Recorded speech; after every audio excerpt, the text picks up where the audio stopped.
કરજણનગરના વિસ્તારમાં જાહેર માર્ગ ઉપર ચાલતી મટન ચિકન અને નોનવેજની દુકાનો બંધ કરવા નાયબ કલેક્ટરશ્રીને આવેદનપત્ર અપાયું.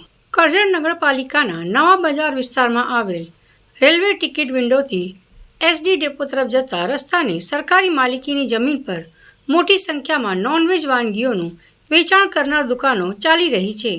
આ દુકાનોને નામદાર ગુજરાત હાઈકોર્ટના હુકમ અનુસાર કરજણ નગરપાલિકા તરફ દ્વારા સીલ કરવામાં આવેલ છે અને સંચાલકોએ લગાવેલા સીલ દૂર કરેલ છે અને નોનવેજ વાનગીઓનો તેમજ મરઘીઓનો જાહેરમાં વેપાર ધંધો કરી રહ્યા છે. જાહેર માર્ગ ઉપરથી હટાવી કાયમી મટન મરઘીની દુકાનો માટેની અલગથી ફાળવી દેવામાં આવે એમ નિવેદનમાં જણાવવામાં આવ્યું હતું. નોનવેજ વાનગીઓ અને માંસ મટન અને મરઘીઓના વેચાણના બિન રોકટોક ચાલી રહેલ વેપાર ધંધાઓથી હિન્દુ સમાજ દ્વારા નગરજનો ગ્રામજનોની ધાર્મિક લાગણી દુભાઈ રહેલી છે. આ બાબતે તંત્રના જવાબદાર અધિકારીઓ કરજણ નગરપાલિકા તરફથી કાયમી ધોરણે અસરકારક પગલાઓ તત્કાલ લેવામાં આવે એ વિશે કરજણ પ્રાંત અધિકારીને હિન્દુ સમાજ દ્વારા આવેદનપત્ર આપવામાં આવ્યું. કરજણ નગરમાં હિન્દુ સમાજ એકત્રિત થઈ અને જે કરજણ નગરની અંદર ભર બજારમાં જાહેર રોડ પર ખોટી રીતે નામદાર હાઈકોર્ટશ્રીના અનાદર કરીને કરજણ નગરપાલિકાના કોઈ લાયસન્સ વગર જે હટડીઓ ચાલી રહી છે, જે મરઘી મટનની દુકાનો ચાલી રહી છે, તેના વિરોધમાં સમસ્ત હિન્દુ સમાજ કરજણનો ભેગો થઈ આજ રોજ અહીંયા પ્રાંત સાહેબને આવેદનપત્ર પાઠવ્યું છે.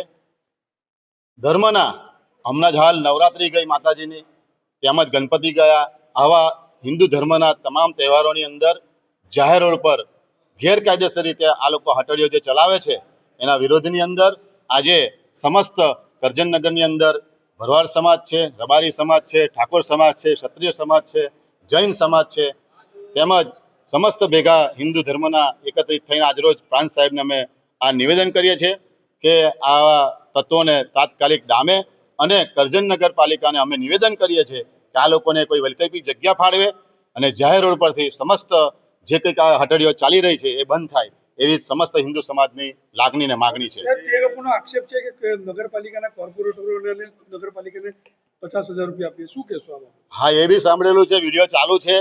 એક ભાઈએ નિવેદન આપ્યું હતું જાહેરમાં, આજની તારીખમાં જે વિડીયો ચાલી રહ્યો છે, અમે એની માગણી કરીએ છીએ કે જે ભાઈએ નિવેદન આપ્યું છે કે નગરપાલિકા અમારી પાસેથી 25,000 રૂપિયા લઈ ગયા છે અને અમે આ સીલ તોડ્યું છે, તો હું એવું માગણી કરું છું કે એની પર એફઆઈઆર દાખલ થાય અને આવા વ્યક્તિઓને નગરપાલિકાઓ બોલાવીને એને નિવેદન લે અને આ ભાઈ કોને પૈસા આપ્યા છે એનું પણ એ ચોખવટ કરે. પ્રદીપસિંહ, આ હટડીઓ તો આપ પણ પૂરો કોર્પોરેટર હતા ત્યારે પણ ચાલતી હતી, તે જ સમયે આપે શું પગલાં લીધા હતા? આ હટડીઓ ચાલતી હતી, અત્યારે બી ચાલે જ છે અને જે તે સમયે ચાલતી હતી. જાહેર રોડ પર અમે આ લોકોને જ્યારે હિન્દુ ધર્મના પ્રસંગો આવે છે ત્યારે આ લોકોને અમે નિવેદન કરીએ છીએ કે ભાઈ આ રીતના બંધ કરો. અને અગાઉ પણ અમે આની માટેની મિટિંગો થયેલી છે કે આ લોકોને વૈકલ્પિક જગ્યા ફાળો, કોઈ એક જગ્યા પર મટન મરઘી મચ્છીની કોઈ પણ જગ્યા એક જગ્યા ફાળવો તો એક જગ્યાએ એમનું વેચાણ થાય. આ લોકોએ બારેલી સીલ તોડી નાખી, શું કહેશો? સીલ તોડ્યું છે, 100% તોડ્યું છે અને એ ભાઈ પોતે સ્વીકારે છે કે અમે સીલ તોડ્યું છે અને અમે પૈસા ચૂક્યા છે પાલિકાને, તો એ ઉઘાડા પાડે. એ ભાઈ જે નિવેદન આપ્યું છે એ ભાઈ બહાર આવે, પ્રેસમાં બોલે